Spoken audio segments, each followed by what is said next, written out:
Méditation du 13 septembre. Pierre. Mais en voyant que le vent était fort, il eut peur, et comme il commençait à enfoncer, il s'écria « Seigneur, sauve-moi » Matthieu 14, verset 30. Durant cette nuit de tempête en mer, Pierre a été le premier à avoir identifié Jésus comme étant un fantôme. Le seul à avoir osé sortir de la barque, le seul après Jésus à avoir marché sur l'eau, prêt à faire ce qu'aucun autre disciple n'a osé tenter. Bien qu'il ne se soit agi que de quelques pas, il a défié la force de la gravité. Face au danger, nous sommes capables de tenter ce que nous ne faisons pas en des circonstances normales. Même si elle était faible à l'époque, la foi de Pierre en Jésus a été ce qui lui a permis de sortir de la barque. Mais dès qu'il a détourné son regard du maître, il n'a plus pu marcher sur une mer déchaînée. Pierre s'avança avec assurance, les yeux sur Jésus. Mais dès qu'un sentiment de vanité lui fit tourner les regards vers ses compagnons restés dans la barque, il cessa d'apercevoir le Sauveur.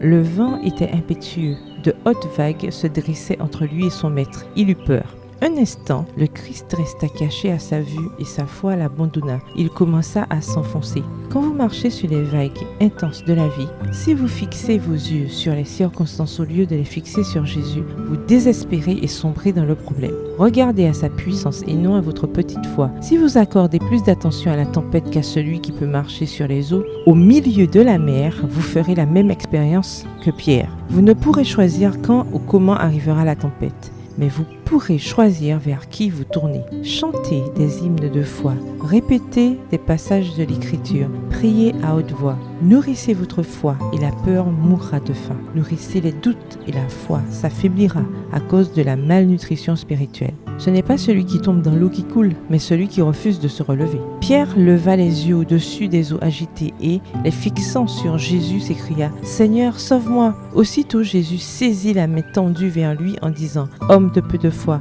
pourquoi as-tu douté ?» Immédiatement, Jésus a répondu à la demande de salut. Il ne tarde jamais à répondre à la demande de délivrance d'une âme qui se noie dans le tourbillon de la tentation ou qui se débat dans les vagues cruelles de la tribulation. Jésus a peut-être repoussé les vagues à cet instant, mais c'est lorsque Jésus et Pierre sont retournés sur le bateau que la tempête s'est calmée. Voir Matthieu 14, verset 32. Ce n'était pas pour le laisser périr que Jésus avait invité Pierre à venir à sa rencontre. Et ce n'est pas non plus pour nous abandonner ensuite qu'il nous appelle à le suivre. Marchez avec Jésus dans chaque tempête. Bonne journée, que l'Éternel vous bénisse.